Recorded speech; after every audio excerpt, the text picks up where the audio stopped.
Makanya orang takut itu subjektif ya, subjektif tergantung analisisnya dan cara pandang dan mindset istilahnya. Orang yang punya pencerahan itu adalah 1000, orang yang takut itu energinya hanya 100. Makanya orang yang takut tadi kita sesuai dengan pembahasan kita, rasa takut adalah menjegal karirmu adalah seperti ini. Makanya energinya rendah. Makanya orang yang takut menyerap ketakutan itu sulit untuk bisa berkarir, baik itu karir dalam arti usaha atau keinginan atau karir dalam arti jabatan ya.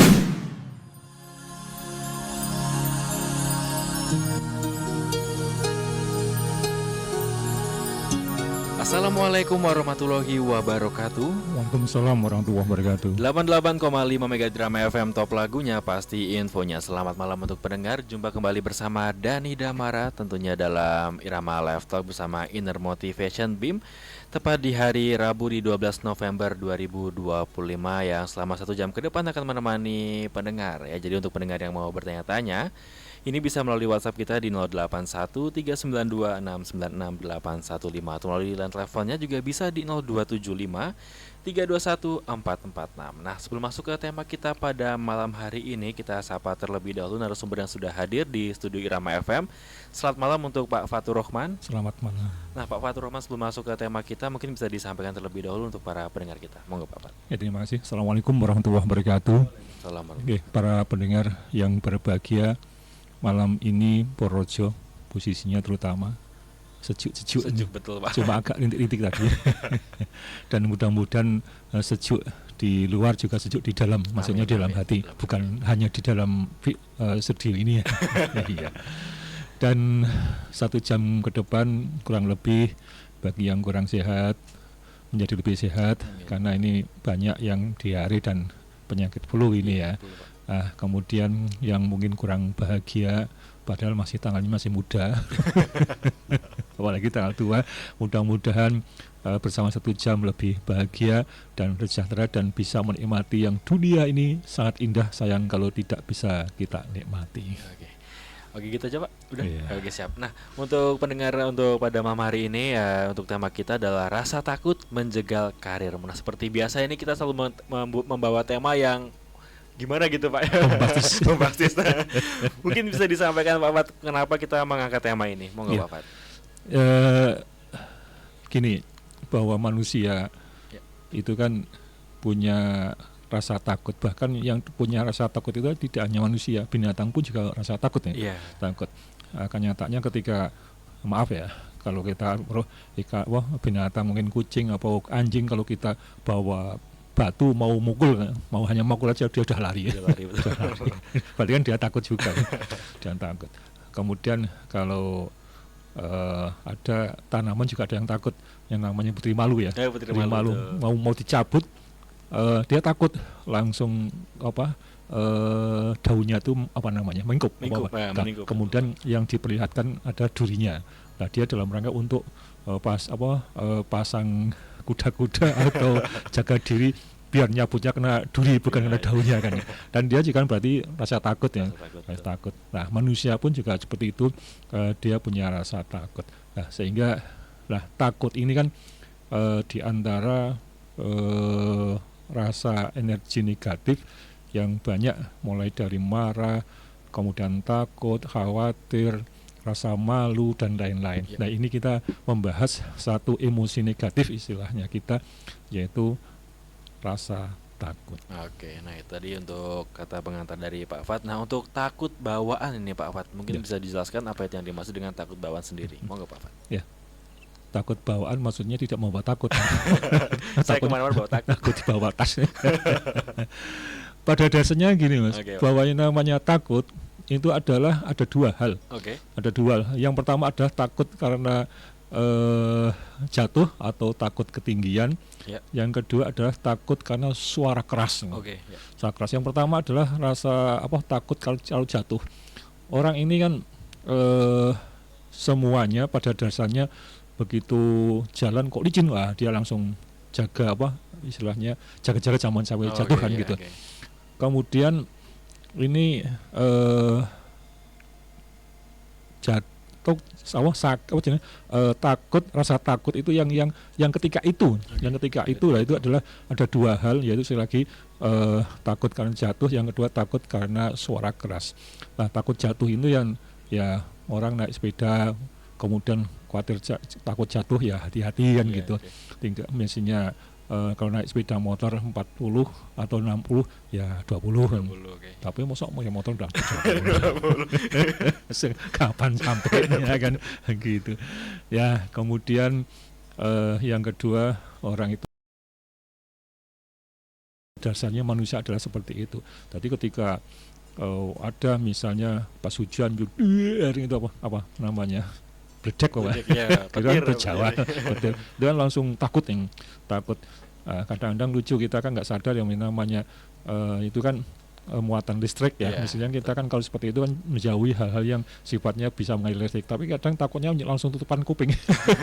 Nah, itu nggak menyelesaikan masalah sebenarnya, karena nggak paham tentang itu. Nah, ini ada dua hal, sekali lagi pada dasarnya manusia adalah takut jatuh dan takut suara keras. Nah, ini masalah takut jatuh ini atau juga takut ketinggian, karena yang namanya jatuh kan ke bawah ya, bukan jatuh ke atas kan. Ke atas namanya apa? Terbang. Ya.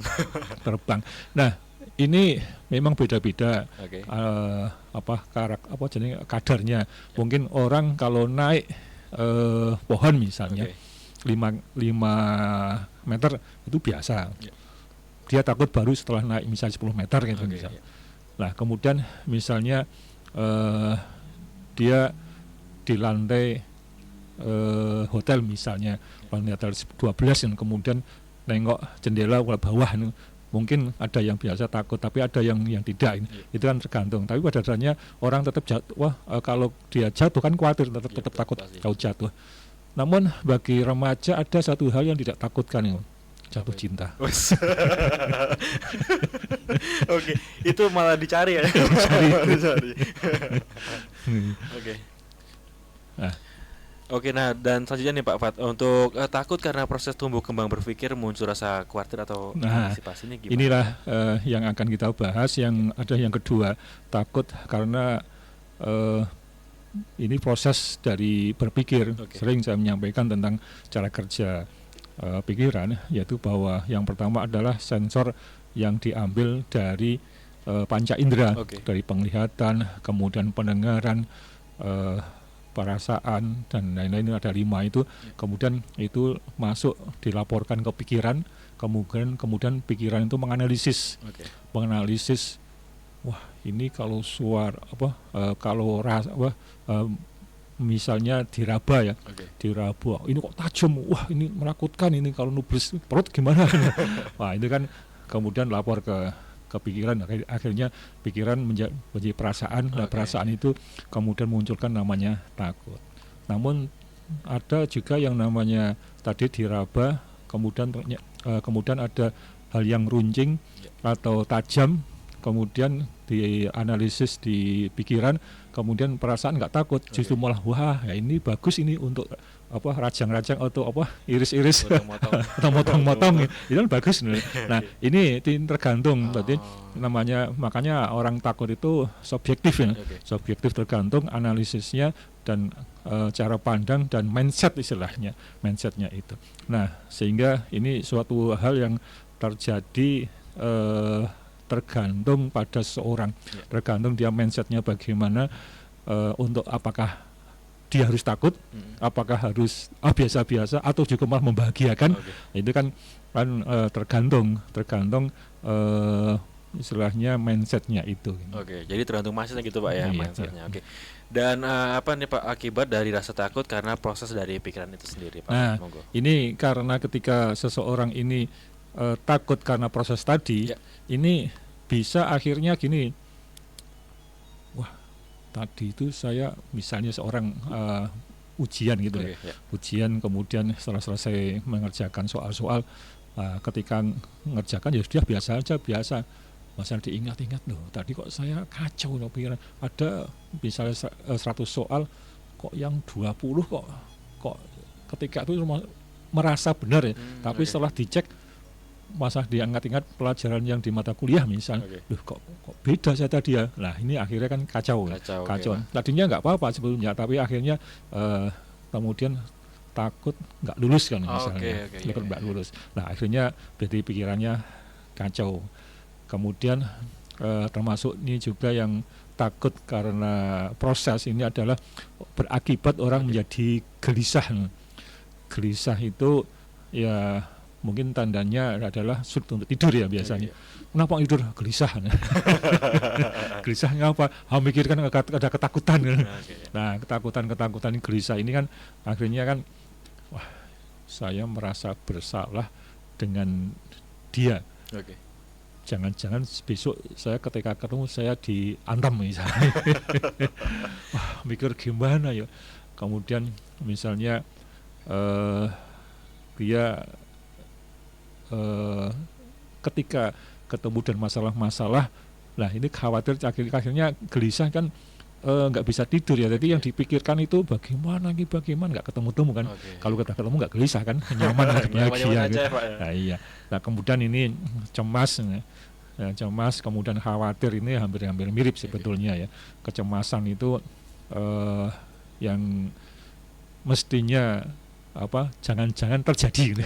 Jangan-jangan terjadi. Misalnya seseorang itu berbuat kurang baik, atau mungkin kalau ini tidak konangan atau diketahui orang lain, mungkin dia nyaman-nyaman saja. Jangan-jangan ada yang lihat. Jangan-jangan besok misalnya. Nah, dia akhirnya kan kecemasan. Kemudian juga khawatir juga seperti itu juga, bahwa jangan-jangan ini terjadi. Banyak hal yang menjadi ketakutan karena kekhawatiran ini. Misalnya seseorang ini tapi ini maaf ya, ini contoh yang jelek tapi jangan ditiru. Misalnya orang yang berspekulasi, pokoknya saya biar sekian mesti dapat sekian, tapi jangan-jangan nggak dapat kan. Ada khawatir kan kayak gitu. Nah, kemudian nanti ada yang namanya lebih panik, itu kan lebih ke takut kemudian jadi panik itu lebih ekstrim kadang-kadang ya. Ini bentuknya kadang-kadang sudah mulai dari tangan atau mungkin ekspresi suara atau apa, kadang-kadang diekspresikan dalam rangka kepanikan ini. Orang yang panik ini ya namanya panik ya nggak bahagia kan, nggak nyaman. Ini adalah ketakutan karena yang berlebihan, akhirnya tidak yang dikhawatirkan apa yang dia perbuat atau apa yang kita lihat, khawatir atau jangan-jangan itu mengenai dia kan ini. Akhirnya dia panik. Jadi diantaranya rasa takut karena proses pikiran berakibat bisa berpikiran kacau, kemudian gelisah, cemas, khawatir, dan bisa panik nanti.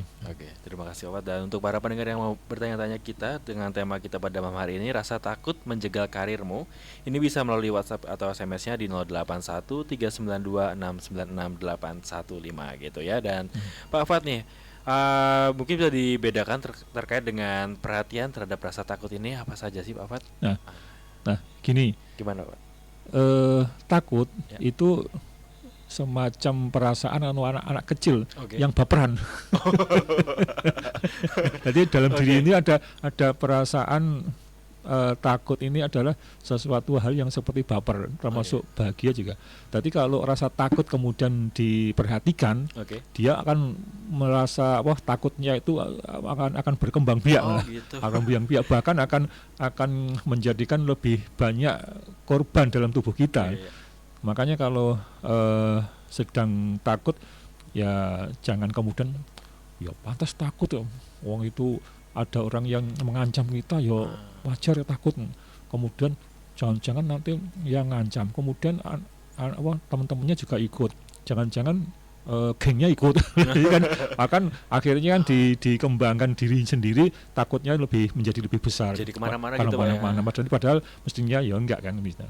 Nah kemudian yang mestinya ini kan sebenarnya hampir sama. Ini kalau tadi kan hal yang negatif ya. Nah ini adalah hal yang positif. Tadi kalau bahagia kemudian itu dia perhatikan untuk kebahagiaannya, maka bahagia pun juga akan menjadi lebih bahagia dan bahagianya lebih banyak lagi kebahagiaan. Makanya tadi sekali lagi rasa takut pun itu sifatnya baperan. Kalau diperhatikan kemudian difokuskan, maka rasa takutnya akan menjadi lebih besar. Oh. Pantes Pak, ketika kita takut sesuatu hal jadi kepikiran malah kemana-mana gitu. Iya, gitu, kemudian di situ. dan bahkan akhirnya action dengan fisik dan Iya, bahkan yang lain ya. Iya benar. Oh, jadi Iya. makanya ditumbuhkan rasa bahagia aja gitu Pak. Betul.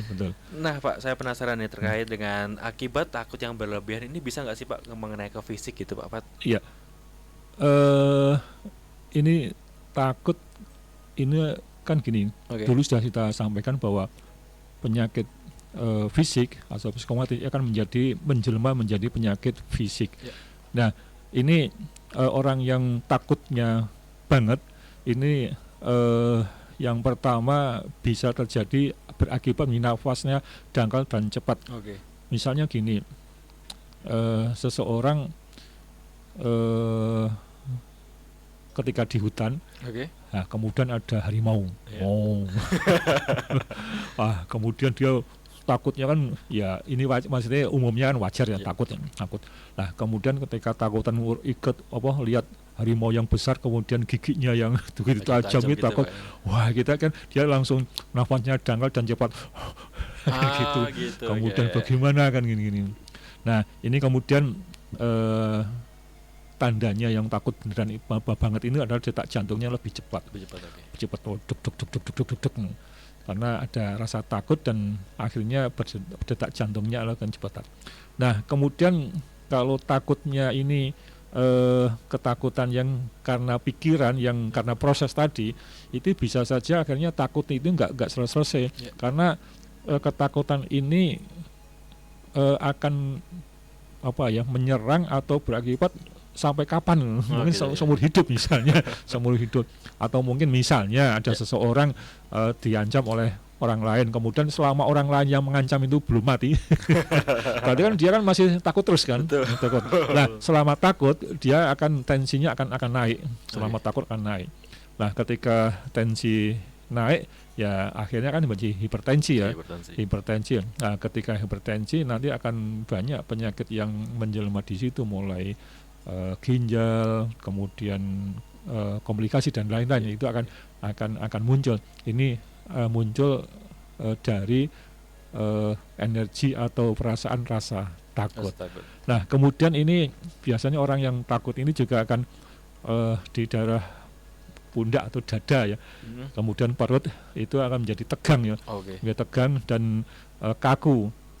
Kadang-kadang kalau ketakutan yang mendadak, takut karena yang bukan karena bawaan tadi ya, yang karena pikiran, ini biasa saja akhirnya dia menjadi dingin dan mual-mual. Dan mual-mual. Makanya kadang-kadang orang mual-mual kenapa, anak kecil muntah-muntah kenapa? Diam aja, ternyata dia takut ya. Takut ada bayangan, ada teman-teman, wah mas mau dia. Kemudian dia takut, akhirnya mual kan gitu. Nah, kemudian juga akan berakibat pusing. Biasanya kan mual, kemudian dampaknya juga akan pusing. Dan ini bagi orang yang memelihara memelihara ketakutan, ini akan berdampak pada mudah terserang flu. Flu akhirnya juga kaitannya dengan temennya pilek gitu ya. Pilek, batuk, kemudian masuk angin. Itu kan kalau orang Jawa saya masuk angin, obatnya apa? Keroan. Kalau enggak masuk angin ya singsot. Oh iya bener, singsot bener Pak. Nah, kemudian ini termasuk juga orang yang rasa takutnya itu bergelayut dalam tubuhnya atau di situ, itu akan muncul reaksi kimia yang memberikan tubuh. Jadi akan muncul kimia-kimia dalam tubuh yang akhirnya munculnya penyakit-penyakit ini yang merugikan tubuh. Ini adalah akibat dari takut yang menjelma atau berproses menjadi penyakit fisik. Fisik gitu Pak. Bahkan sampai ke fisik juga Pak ya. Nah, juga kita akan membahas terkait dengan ketika kita takut berlebihan, ini akan ada penyakit fisik apa aja sih Pak yang bisa disampaikan? Di antaranya tadi adalah tanda-tanda ya, tanda-tanda. Kemudian juga akan yang takutnya itu lama, mungkin sampai tidak hanya 2 jam atau 3 jam, tapi bahkan seminggu 2 minggu, bahkan mungkin tahunan ya. Nah, ini orang yang seperti ini akan mudah penyakit darah saluran pencernaan ini. Ini. Nah, kemudian ini termasuk juga berakibat pada penyakit kulit. Ini saya ngambil dari penelitian seorang terapis Adi Gunawan, dia mengatakan seperti itu. Nah, kemudian penyakit kulit ini termasuk juga eksim, kemudian jerawat. Wah, ini bagi bagi puber nih. Apa takut karena jangan-jangan saya putus pacar. Wah, ini sudah jerawatan tambah jerawatan lagi tambah double karena rasa takut ini. Nah, kemudian ini biasanya darah lambung. Ini juga agak ketakutan. Nah, ini juga termasuk kendala stres ini lambung. Tadi saya orang ini bukan biasa. Kadang-kadang orang yang khawatir kemudian stres ini lambung ini jadi masalah. Jadi masalah. Saya ingat gini, ada seorang ini kan baru masih belajar manggung dalam arti pentas di depan orang. Nah, dia tuh nervous. Tapi ketika mau pidato atau sambutan di podium karena belum terbiasa karena jam terbangnya masih mulai mulai terbang. Lah itu sebelum mulai perutnya sudah sakit. Sudah nguling-nguling. Wah, kemudian dipaksakan naik panggung akhirnya pucat nih. Nah, ini apa? Sebelumnya itu nervous atau stres atau karena akhirnya lambung kan yang kena. Lah begitu dia selesai dan kegiatan tadi sudah selesai, ya sudah langsung sembuh. langsung lega. Nah, ini karena faktor psikologis yang menjadi faktor penyakit fisik. Kemudian tadi saya sampaikan mudah juga dengan penyakit saya ngomong kepala, jangan sakit kelapa. kepala. Kemudian ini juga jantung akan terkena. Kemarin sudah saya sampaikan bahwa rasa takut atau juga termasuk yang marah kemarin bahwa ada sesuatu hal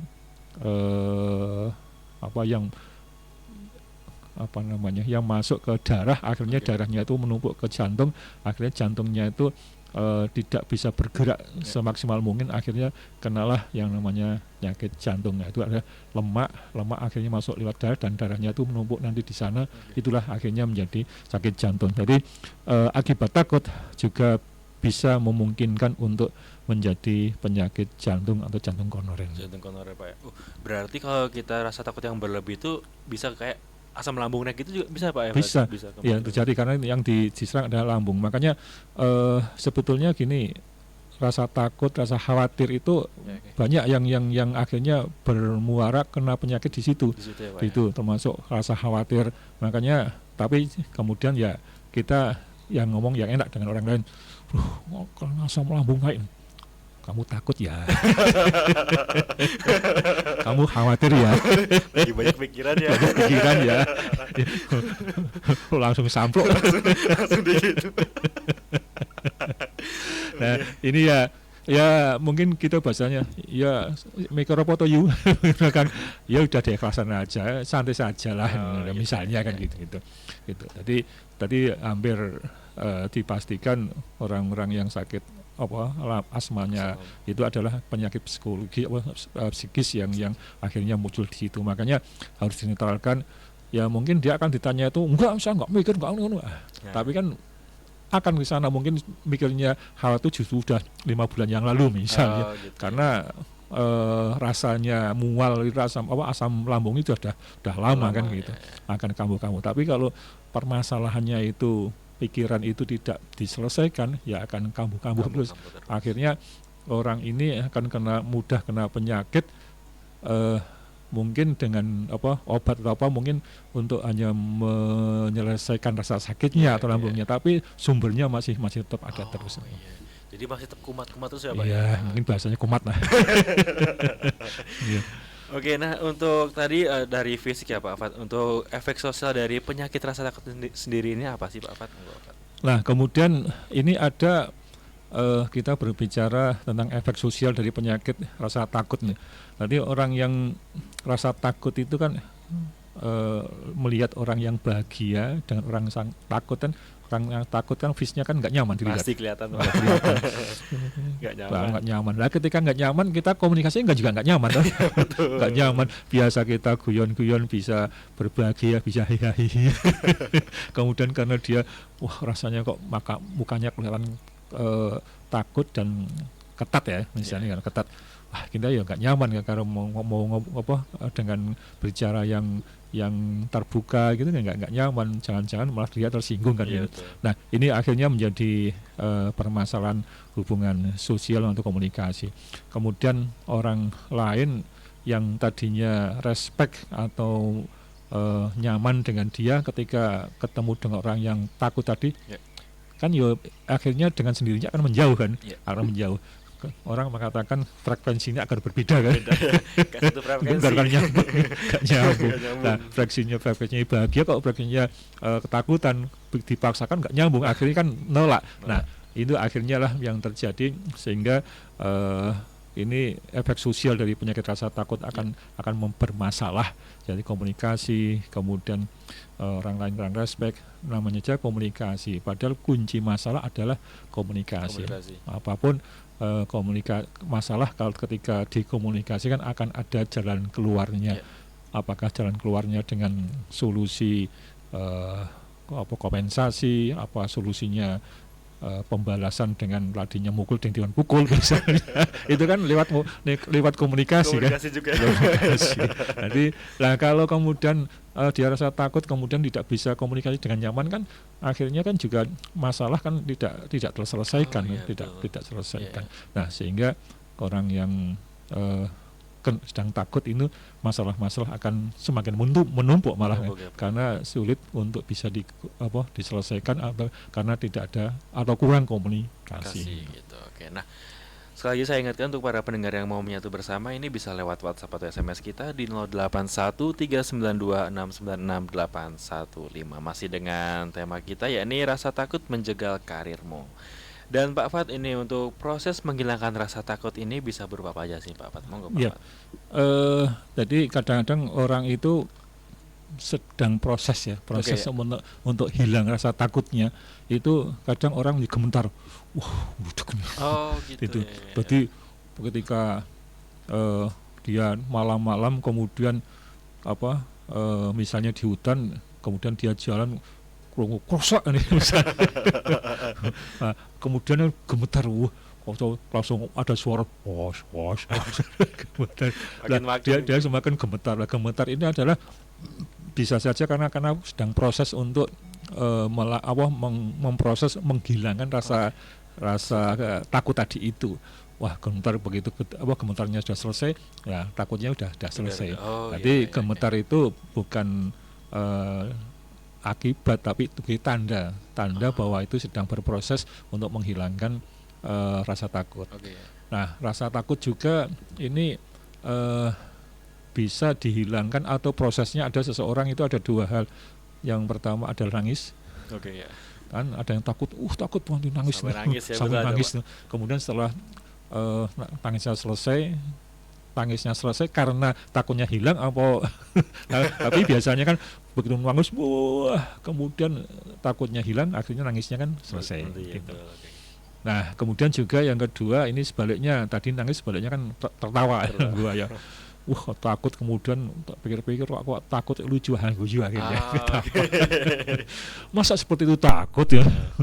Masa takut lucu. Nah kemudian ya misalnya kan kadang-kadang orang itu kan hal yang sepele guyon maton ya.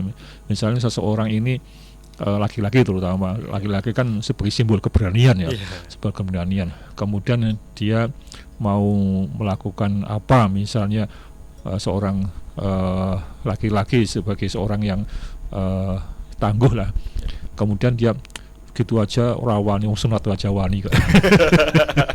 Jadi potong itu. Benar. Nah, itu kan kadang-kadang akhirnya kan dia ketawa. Iya betul. Ketawa. Mosok seperti itu enggak berani, mosok ini berani. Akhirnya kan ketawa. Nah, ketawa ini dalam proses untuk menghilangkan rasa takut itu.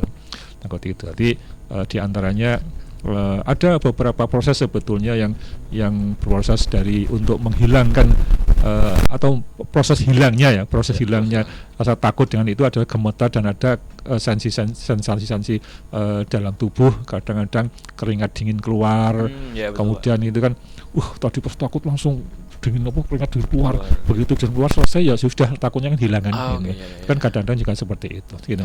Pak, itu normal nggak sih Pak kalau gitu, kalau kita ketika merasa takut ada rasa gemetar, ada keringat dingin keluar, itu normal nggak sih Pak sebenarnya Pak? Itu adalah normal karena masalah takut tadi kalau kita berbicara bahwa manusia ada punya perasaan takut adalah normal. Lah kemudian ketika takut itu hilang, ada proses yang seperti itu adalah normal saja. Saja. Yang tidak normal adalah orang yang tidak punya takut. Selalu berani ya. Sama sekali nggak punya takut itu juga nggak normal. Nggak normal ya Pak ya. Oke, nah tadi itu merupakan proses untuk hilangnya rasa takut tuh Pak ya. Nah, ketika kita takut akan gagal nih Pak, apa saja sih yang akan kita dapatkan dari ketika kita takut sama hal gagal tersebut Pak? Nah, ini mulai menyentuh pada judul tadi yang rasa takut menjegal karirmu. Ya sebetulnya memang kita buat judul atau pembahasan bombastis, tapi sebetulnya itu nyata, akan menjadi nyata.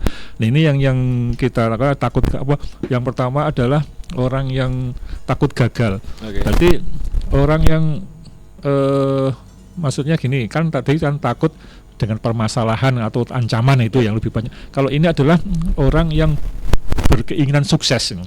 Orang yang berkeinginan sukses itu paling tidak ada dua hal yang saya sampaikan. Ada yang pertama takut menetapkan impian. Jadi gini, seseorang yang pengen sukses, saya pengen punya mobil misalnya, saya punya mobil keluaran baru merek brand tertentu misalnya, kemudian sudah ditulis.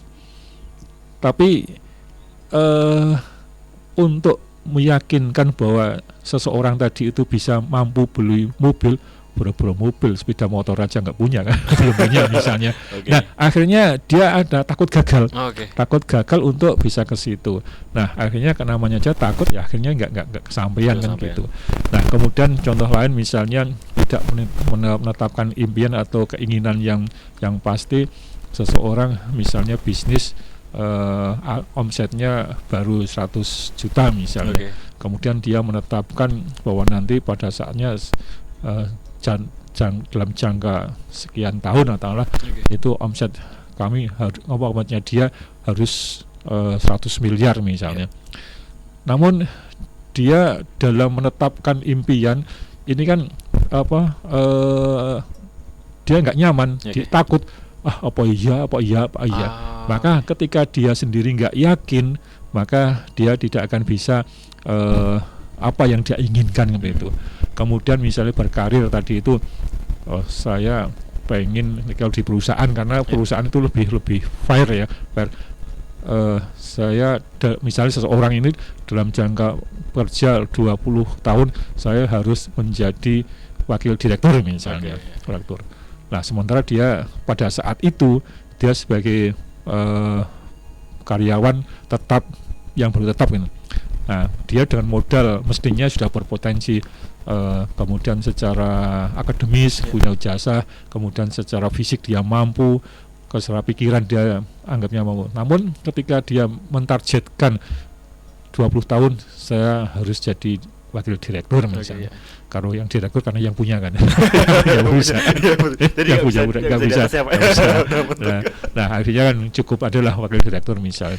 Tapi dia sendiri nggak yakin, tidak mau menetapkan itu, maka dia ya ditetapkan gagal. Kan takut kan, takut untuk menetapkan impian, menetapkan target aja takut, apalagi untuk bisa menuju ke sana kan. Kan itu kan takut gagal. Kemudian ini banyak juga yang kedua adalah orang di zona nyaman. Ngopo repot-repot gini aja udah hidup nyaman. Sudah enak, bisa rokok, bisa apa misalnya, bisa ngopi. Ngapain ke sana misalnya. Nah, ini orang-orang seperti ini akan takut, sebetulnya takut untuk keluar dari zona nyaman. Padahal yang namanya seseorang kepengen maju itu harus meninggalkan sesuatu yang nyaman. Nyaman dalam arti kalau hanya itu dia tidak akan pernah berkembang, tidak akan pernah maju. Misalnya gini, dia seorang pengusaha dengan omset katakanlah misalnya 50 juta misalnya, 50 juta. Kemudian ngapain saya sudah 50 juta udah tiap hari sudah dapat income sekian dan cukuplah untuk keluarga, cukuplah untuk beli bensin misalnya, dan dia kendaraannya kan hanya sepeda motor. Nah, kemudian karena sudah dia nyaman ya di situ aja, tidak akan berkembang. Namun kalau kemudian dia keluar, udah sepeda motornya saya bukan gadekan ya, bahasanya apa ya?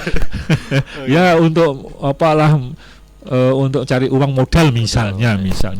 Nah, kemudian dia yakin dengan jangka ini dan modal ini seakan ini. Memang ketika itu kan nyamannya dia kan terganggu kan? Iya, terganggu. Wong biasa tadinya pagi-pagi biasa ngopi, kemudian jam sekian ngantar, kemudian jemput, udah nyaman, udah makan. Tapi kemudian dia kan hanya itu saja. Kalau dia kepengen menuju lebih bagus, maka harus keluar dari zona nyaman. Nyaman itu yang dia selama ini dianggap nyaman harus keluar, harus menuju yang lebih baik.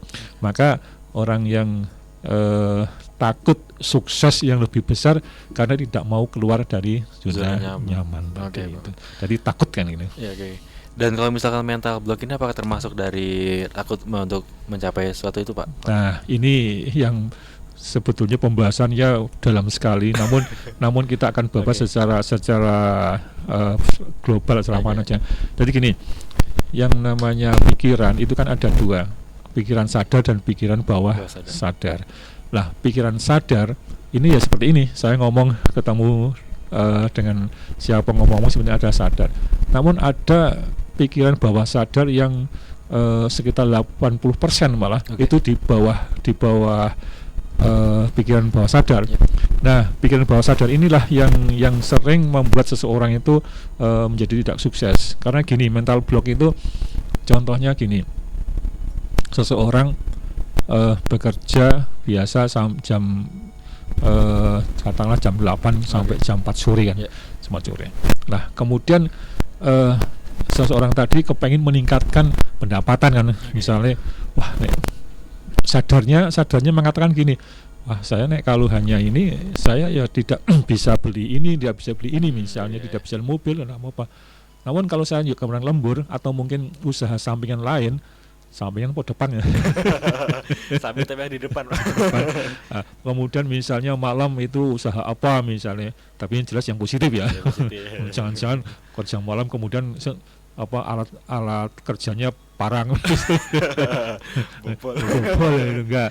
Nah, ini kemudian mental blocknya mengatakan gini, pikiran bawah sadar. Karena pikiran bawah sadar pada dasarnya dia akan memberikan keselamatan, kenyamanan pada seseorang yang punya pikiran bawah sadar. Maksudnya gini, contohnya gini, memudahkan. Tadi itu orang yang sudah bekerja jam 8 sampai jam 4 sebelumnya sudah cukup lah untuk bekerja. Namun sadarnya dalam rangka untuk menambah kesejahteraan atau menambah ekonomi atau apa, kemudian dia harus bekerja tambahan. Namun mental blocknya mengatakan, orang usah ngopo sih, nggak usah, udah cukup lah, jam kerja itu hasilnya udah cukup untuk anak-anak, sudah terbiayai sekolahnya, untuk makan istri, untuk asisten rumah tangga sudah cukup lah, untuk itu termasuk kucing kesayangan juga bisa untuk misalnya, kemudian cukuplah untuk misal tiap hari Minggu liburan, misalnya bisa ke liburan ke pantai yang dekat lah misalnya. Nah, ini kalau kemudian mental blocknya juga mengatakan, pikiran bawah sadar, kalau kamu kemudian kerja nanti malam kerja kemudian kamu capek, kalau capek itu hari sakit cepat mati. Ini mental block ini. Ini block lah.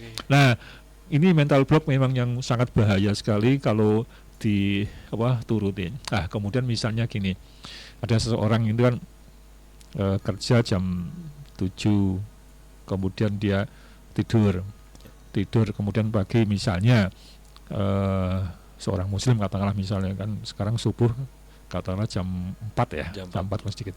Lah kemudian jam 4 dengar adzan, bangun lah sebentar lagi lah, kan subuh masih sampai jam 5 lebih sedikit lah, misalnya jam 5 sedikit, nanti aja lah. Nah, ini mental block. Kemudian bangun, sadarnya bangun kan bangun jadikan sehat, kemudian gerak olahraga alah capek lah tidur aja lah. Ini mental blocknya akan mengatakan seperti itu. Mental blocknya seperti itu. Kemudian mau bangun sudah jam sekian, alah nanti wong mandi aja nggak antri kok. Jadi di dalam dirinya itu akan ada pertarungan yang kepenginnya satu menjadi maju, satu sisi istilahnya ngedondoni atau mencari alasan. Karena ya tadi itu sebetulnya tujuan mental block tadi pikiran bahasa dan biar membuat seseorang itu nyaman, mudah tidur kan nyaman, istirahat, ngapain olahraga kan capek. Kemudian ngapain sih bangun-bangun pagi, mau agak siang apa sih, kan istirahat menyaman. Nah ini mental block yang kelihatannya bagus, kelihatannya soleh, tapi nggak soleh. Nah ini yang terjadi seperti itu. Nah, sehingga orang yang takut gagal ini adalah tadi saya ulangi, yang pertama adalah takut menetapkan impian atau keinginan atau target, kemudian yang kedua tidak mau keluar dari zona nyaman. Ini kemudian yang ketiga adalah karena mental block. Lah mental block ini bagaimana caranya? Mungkin suatu kita bahas bagaimana ini untuk menghilangkan mental block. Tapi paling tidak ini secara umum bahwa ada memang teknik terapisnya. Di antaranya adalah dengan hipnoterapi, kemudian EFT itu semacam ketuk-ketuk dalam bagian meridian tubuh ya. Kalau pengobatan itu pakai tusuk jarum ya, tusuk jarum ya. Kalau akupunktur ya. Kalau ini angku biji, pakai ketuk-ketuk nanti untuk titik meridian untuk menghilangkan rasa takut ini. Dan ada beberapa teknik yang lain. Jadi kalau mental block itu lebih ke alam bawah sadar ya Pak Fat ya? Iya. Jadi kayak bergejolak dalam tubuh gitu ya Pak Fat? Betul. Nah Pak Fat, ini kan kita sudah masuk ke tema kita ya, ini rasa takut menjaga karirmu nih. Nah ketika kita ini apakah dari takut ditolak atau dikritik ini pasti mempengaruhi dong Pak Fat. Tapi apa penjelasannya mungkin Pak Fat? Ini sebetulnya ada kaitan dengan tadi dalam rangka juga sesuai dengan judul yang kelihatannya bombastis, sebetulnya enggak. Ini bahwa orang yang takut ditolak atau dikritik ini pun akan tidak menjadi orang sukses atau karirnya akan terhambat. Ya, tadi itu takut ditolak. Kalau trauma mungkin, kalau ini tentang keluarga misalnya, mau nembak ya. Orang sekarang kemudian ini menyatakan untuk berproses ya, istilahnya anak muda nembak lah. Kemudian nanti untuk proses selanjutnya untuk memang benar-benar nikah. Nah, kemudian mungkin dia pernah ditolak ya. Pernah ditolak ya, kemudian lah ini mau yang kedua kali, jangan-jangan nanti ditolak. Nah, akhirnya dia dalam hal ini berkarir untuk berkeluarga, maksudnya dalam keluarga, akhirnya kan gagal. Karena yang namanya cowok biasanya nembak bukan ditembak kan gitu. Ya memang kadang-kadang juga bisa sih butuh mak comblang ya. Jembatan atau mungkin biru jodoh ya bisa saja. Tapi kan tetap mau ke sana saja kan juga, kalau jangan-jangan ditolak kan ya juga takut kan. Udah walaupun lewat biru jodoh atau mak comblang tadi, mau melangkah ke mak comblang aja kadang-kadang juga takut kan, apalagi langsung yang bersangkutan kan. Nah ini kan juga jadi masalah. Nah makanya kadang ini kan takut ditolak. Nah kemudian misalnya ini berkarir tentang, misalnya kan sekarang biasa kan kalau di perusahaan dia bekerja di mana, kemudian merasa mapan, mampu, kemudian ada lowongan pekerjaan yang lebih tinggi jabatannya, kemudian dia mau sadarnya itu dia pengen berkarir di sana, misal di perusahaan lain. Namun karena takut lah jangan-jangan ditolak paling, kalau nggak pede kan. Akhirnya dia itulah yang menjadikan dia berkarir nggak sukses kan. Nah kemudian ini juga kadang-kadang impian atau keinginan ini takut dikritik. Nah ini sering juga terjadi, saya pengen misalnya seseorang tadi itu, saya pengen jabatan itu misalnya, kemudian ada temennya atau orang lain yang mengatakan, ngapa kamu nggak ngilu? Misalnya nggak lihat dirimu sendiri ngilu gitu misalnya, dan lain-lain. Lah ini kan dia takut, iya dikritik lah, akhirnya dia takut dikritik. Makanya ini saran ya, untuk bisa sukses, ini ketika menetapkan keinginan, menetapkan impian, menetapkan cita-cita, menetapkan target, itu jangan dibuka ke publik, itu sifatnya rahasia pribadi. Sifatnya pribadi, kecuali itu memang yang benar-benar bisa mendukung keinginan itu. Misalnya orang yang sudah berkeluarga, kemudian misalnya istri, misalnya undangnya dek poyang ya, saya kepengen punya mobil ini misalnya, terus memang tanda-tandanya juga ada, ya nggak apa-apa, saya dukung, saya kan juga nyaman nanti ikut mau naik mobilnya misalnya. Nah misalnya seperti itu kan masih keluarga. Namun kalau kemudian keinginan tadi itu diumbar kepada semua orang, kan orang itu kan biasa, ada yang senang dan tidak. Yang senang, ya benar, tak support. Singan apa yang tidak senang nyinyir, apa kamu? Memang bisa. Memang bisa. Memang bisa. Nah, pada orang yang seperti itu takut tekung ya, tersaingi dalam hal karir. Nah, ini kami menyampaikan tentang karir itu tidak hanya dalam arti karir untuk jabatan, tapi karir dalam arti pengusaha atau usaha atau sesuatu yang diinginkan kan gitu. Nanti kadang ini termasuk takut orang yang di antara orang yang tidak karirnya tersampaikan atau dijegal ini karena ditolak, atau dia takut ditolak, atau itu kan takut dikritik itu udah pasti menjaga karir ya Pak ya. Iya. Oke, dan untuk Tako sendiri nih Pak, dari Tako sendiri energinya ini 100, semoga mungkin bisa dijelaskan Pak. Gini, ada penelitian dari Barat itu menyatakan bahwa ternyata psikologi mulai dari rasa bahagia, rasa nyaman, kemudian rasa marah, kemudian takut dan lain-lain, itu ternyata bisa diukur. Bisa diukur. Ini saya sampaikan di antaranya yang paling tinggi adalah dia dalam pikiran, perasaan ada rasa pencerahan. Itu adalah energi yang tertinggi. Ini dia menghitungnya ada 1000 energi istilahnya di sana. Nah, kemudian ini yang paling tinggi ya. Kemudian ada yang rasa damai. Jadi seorang yang punya perasaan damai itu hanya 600-an ya.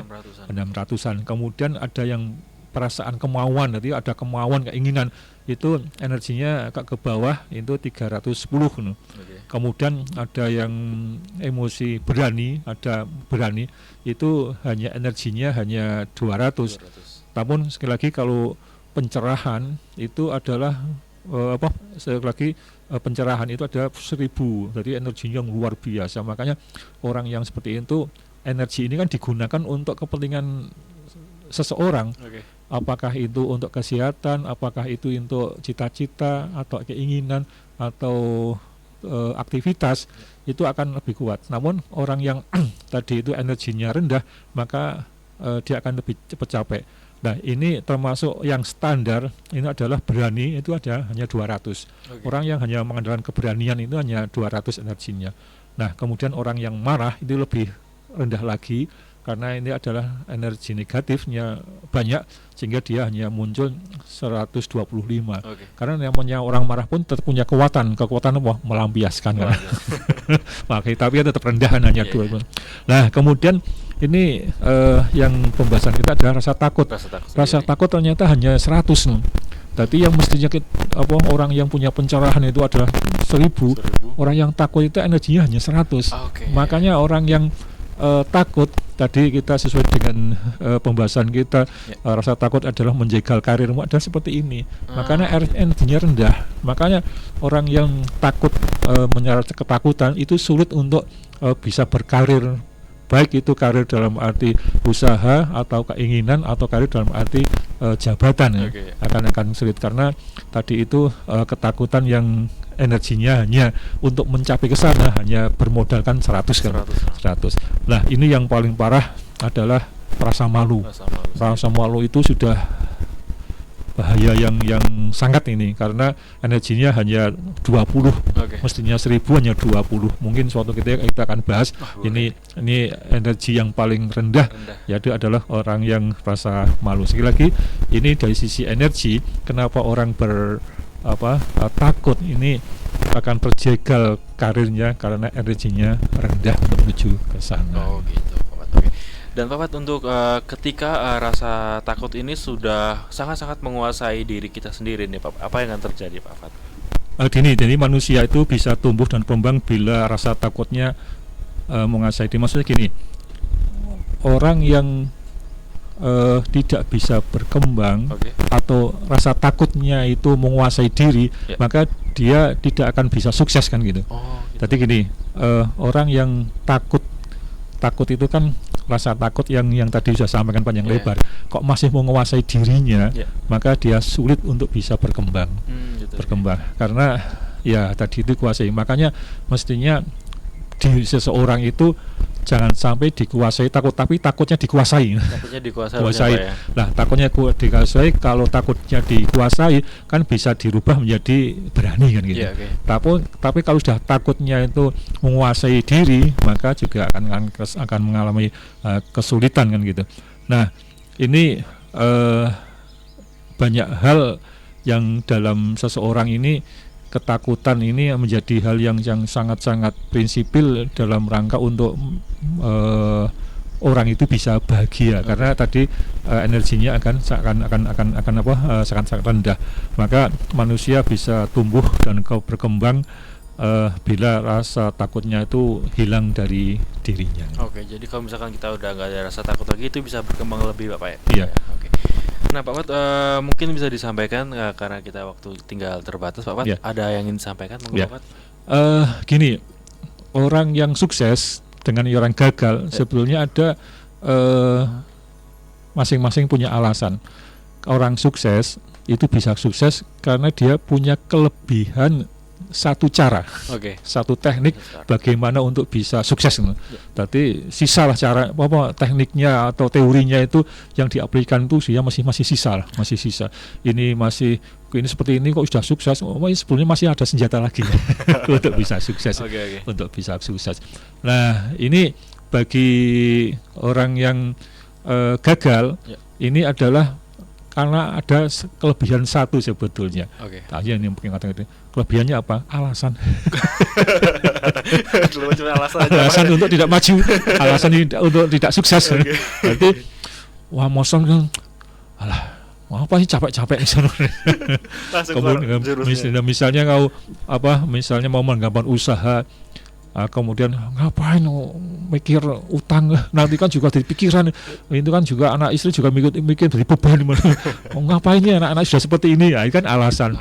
Kemudian misalnya seseorang ini untuk kerja lembur tambahan, nah itu cuma alasan, ngapain sih capek-capek, mau istirahat di rumah. Padahal kebutuhan masih butuh yang lain gitu. Nah ini kadang-kadang orang itu memang kan yang namanya kebutuhan dan keinginan itu harus dibedakan, karena kalau kebutuhan itu adalah memang harus butuh, misalnya makan pokok itu kan kebutuhan, harus makan. Tapi kalau keinginan sudah makan sudah cukup sebetulnya, tapi kan masa makan hanya tempe tahu terus kan. Mestinya kan ya kadang-kadang ya pakai ikan, pakai daging lah. Itu kan namun kalau itu dianggap sebagai kebutuhan protein tubuh, ya itu namanya masuk kebutuhan, bukan keinginan. Nah, mungkin kalau keinginan masa makan di rumah terus, walaupun di rumah sebelumnya ya udah bergizi tadi itu pakai daging, pakai telur dan lain-lain. Masa makan di rumah terus, kalau kadang-kadang makan di luar lah. Maksudnya di luar itu bukan di luar ruangan. Makan dari dalam, cuman di luar aja. Bisa keluar aja. Maksudnya ya makan itu ya di restoran atau apa itu kan. Ya memang kadang-kadang memang suatu ketika ya perlu sih, memang perlu. Tapi kadang-kadang atau mungkin paling tidak seumur hidup satu lah kali ya. Paling tidak untuk bahan cerita bahwa saya tuh pernah makan di sana. Karena memang kenapa kadang-kadang orang kan gini, wah masakannya orang enak di sana, wah ini kemudiannya di rumah nih. Ya memang yang namanya makan di restoran atau apa namanya bentuknya itu kan tidak hanya beli makanan, tapi beli suasana kan, termasuk beli gengsi barang. Saya pernah kesana. Kemudian langsung beli makan langsung di upload dulu. Iya betul. Bentar foto saya gitu. Nah, kemudian diupload di story, wah makan di sana, wah makan, wah nggak diajak. Nah, gimana sih orang lain. Nah ini kadang-kadang ya ini saya kira banyak orang yang seperti itu, tapi ya coba dicek itu apa manfaatnya dan mundorotnya bagaimana kalau kemudian diposting, karena menurut saya kok banyak yang kepengen, tapi juga kadang-kadang orang yang bisa bersyukur, misalnya orang secara ekonomi kok wah kok bisa mesti makan, ya orang yang berpikir positif, alhamdulillah bersyukur dia bisa makan di seperti itu kan. Padahal dia hanya seperti itu kok bisa makan itu, berarti ya nggak usah berpikir wah paling hutang. Nanti mau tanggal 6, petang muda, petang tua nggak begitu aja. Itu kan orang yang negatif. Tapi kalau yang positif, tapi kan kebanyakan waduh kok bisa ya, waduh pamer. Nah kemudian sekali lagi orang gagal adalah orang yang selalu punya kelebihan satu alasan untuk tidak melaksanakan. Orang sukses karena punya kelebihan satu cara untuk dilaksanakan sehingga dia sukses. Nah ini kemudian yang terakhir saya sampaikan bahwa memang takut ini tidak selalu salah. Takut itu tidak selalu hal yang negatif. Namun sebenarnya takut pun suatu ketika memang dibutuhkan oleh seseorang oleh diri, yaitu dalam rangka untuk keselamatan. Ini seorang filosof Hannah Arendt dari filosof Jepang mengatakan bahwa takut adalah emosi mutlak dibutuhkan untuk keselamatan hidup. Karena kalau nggak ada takutnya sama sekali ya memang bahaya sih.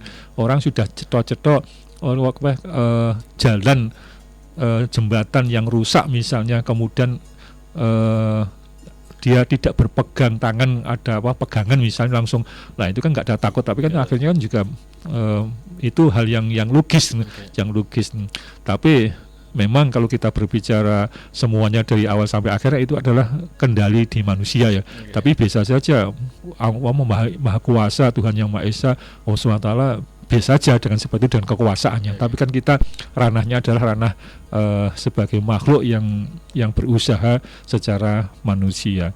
Dan mungkin itu yang bisa kami sampaikan. Mudah-mudahan ada manfaatnya. Yakinlah takut kita harus dihilangkan, dan kita hanya takut pada secara spiritual adalah takut pada Tuhan yang Maha Esa, Allah Subhanahu wa Ta'ala. Oke Pak Wat, sekali lagi terima kasih Pak Wat untuk tema kita pada malam hari ini yang pastinya akan bermanfaat untuk pendengar kita juga Pak Wat. Oke, dan juga untuk para pendengar jangan kemana-mana karena saya ini akan kembali hadir, saya dari Dani Damara di Harmoni Keroncong. Pastikan untuk tetap nyatu bersama di Irama FM.